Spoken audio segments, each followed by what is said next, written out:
Alright everyone, Lego here is back again with another small project that's actually been in development for over a year.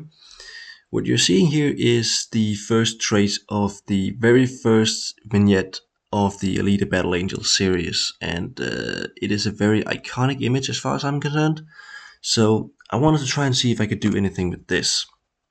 And what you're seeing here is the trace, and I did do an auto trace on this because there's a lot of detail here. There's a lot of noise, and for once I do think the noise is actually kind of useful for the image itself. It actually adds something instead of detracting from the overall profile. So it's less of a shadow project in a way, and more of an actual just recreation of what it is you see. One of the few things I did do was the hair. So the shine on the hair I actually did away with, as you'll see in a moment. So I'm cleaning up a little bit of the face, and I'm cleaning a little bit of the wings as well. You'll see that in a moment. So I spent the first moment here trying to get the image right, and while I'm doing that, the idea for this project is to use what is at the time a brand new script. So I started this back in sometime in 2025, I believe. Back when this script you're about to see was brand new. It's called Arcanian, and it's inspired by the same idea that actually inspired Runic Gallifreyan. Runic Gallifreyan I've showcased a few times by now, but I haven't showcased Arcanian. That's because it took a long time for me to figure out the exact rules of this. So it was new at the time, and I wanted to try and use this. It has a very unique aesthetic that actually fit the world of Alita very well, in my opinion. It captured that aesthetic very well, but it took way too long for me to try and figure out how the rules actually work, because it was not how do I put this? On the surface level, it seemed very obvious what went where, but there was not a lot of documentation for how you were to do things if they were done in a manner different from the guide. So what I was looking for was some of the edge cases. I was looking for some of the differences. If you did things a little different from the examples, how would that turn out? I had a hard time grasping how the stems affected the placement of the letters and how stacking would work. And in the end, what I did here was an interpretation based off of the guide at the time, but I never really got the answers I needed for validating whether or not this actually worked. So I'm doing some stacking that's definitely legal here. I'm doing some modifiers that are pretty much illegal as well, and I'm doing some line work that isn't really stellar as well. So I actually had to let this product be for a long time, because the questions I asked at the time, I was waiting for those to be baked into the guide as well. Basically, I was waiting for it to become more well documented. But about 9 months later, here we are. This is the present, as it were, and those answers didn't come. So I instead decided to basically force the answers out by just making more and more demo pieces until every last edge case I cared about was answered with a yes or no.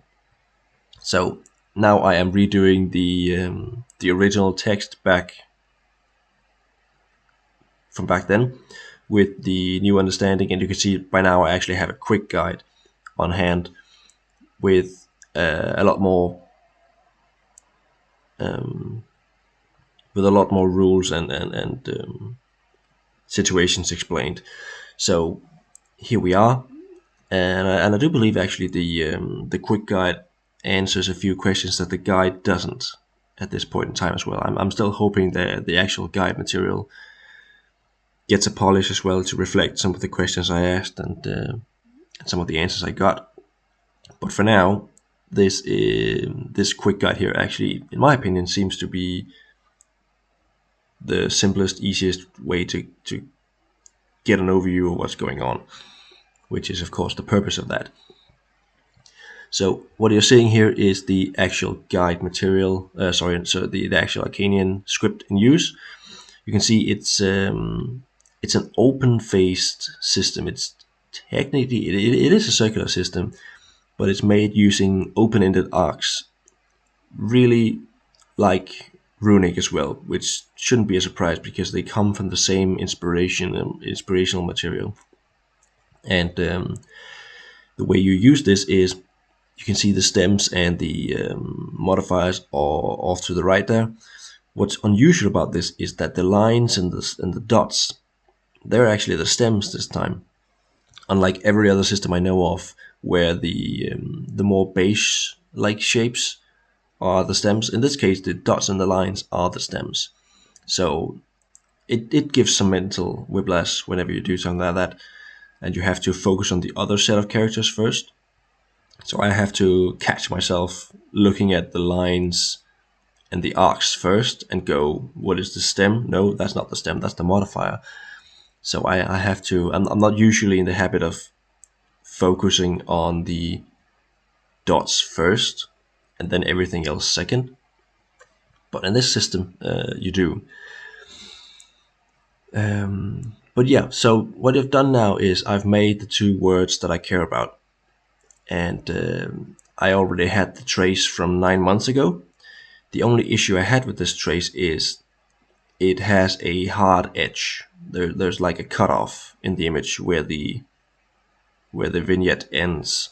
So I am masking that with a bunch of white fluffy nothing to sort of make it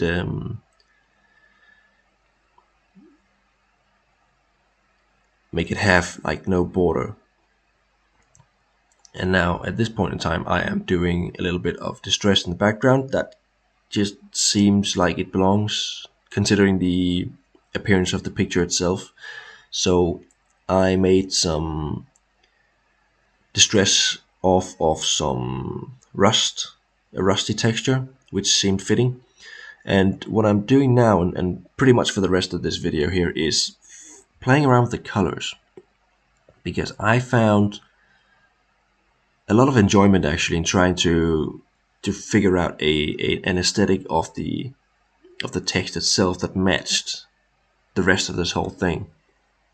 And for instance, what you're seeing me do here is doing a mesh gradient for the background itself, and then I am tailoring some of the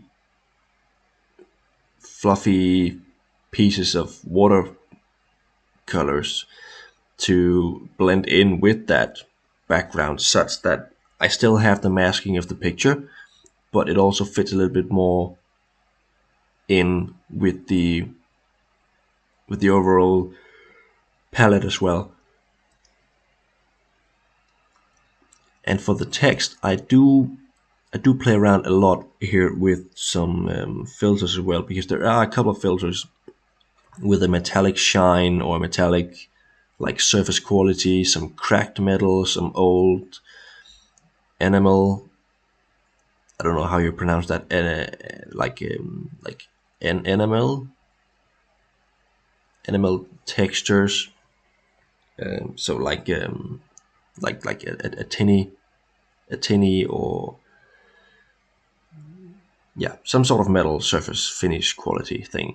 So when you play around with some of those types of filters, you almost definitely need to go into the filter editor to get the amount of detail you want, especially for thinner pieces like this, where the actual like surface area of the thing you're trying to manipulate is very, very, very small. Most of the textures slash filters in this program are not meant per se to be used with very small surface qualities, because the edges is all that's left in this case, and the edges are seldomly what you're after. So if you use a filter, more often than not, it's the body itself that you care about, and the edge not so much. But in this case, there is almost nothing but edges. So I need to dial a lot of the effects back to way smaller quantities, and that's what the filter editor does for you, or at least it allows you to do that.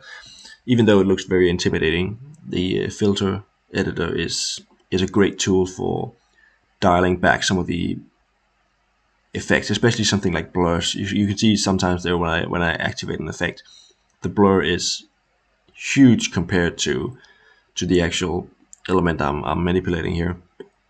Again, because they're geared for a much larger piece. They're not geared for such delicate things. But overall, I'm trying to figure out here a sort of rusty appearance for the text as well, and I'm making it so that it sort of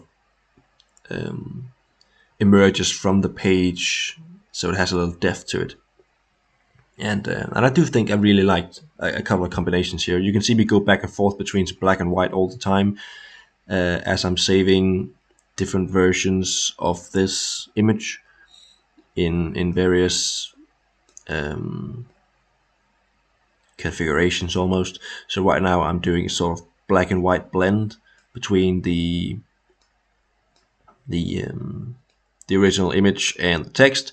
And you also saw a little bit before I had a rusty text, but then a white background. So I was trying to do a little bit of both. But I ended up with my usual black and white, which I almost always do, even though I don't always showcase it. It just seemed fitting to end on this because the original picture is. I do actually believe it is colored in, but it's like pale colored. You can see there on the right side how pale it is. You can see a hint of green and blue, but overall it's a very reminiscent of a black and white picture. So that's what I ended up as well. And I really do like it. The way the text flows, the aesthetic of it, and the way it almost reminds you when you look at it of like the line work and the form factor almost of the Salem city hanging above the rest of Iron City. It really evokes something like this could belong in that universe, this sort of script. And I'm very excited to do more with it. I'm very excited to I think I'll actually do the whole first 9 volumes of start vignettes. So the other titles, so to speak, and the accompanying vignettes, if they are applicable to this. We'll see. But first of all, this was the introduction to Arcanian that I wanted to showcase. We have a lovely little script here, 2 words. It shouldn't be too hard to figure out what it is. And with that said, I do believe I will see you another time. Bye.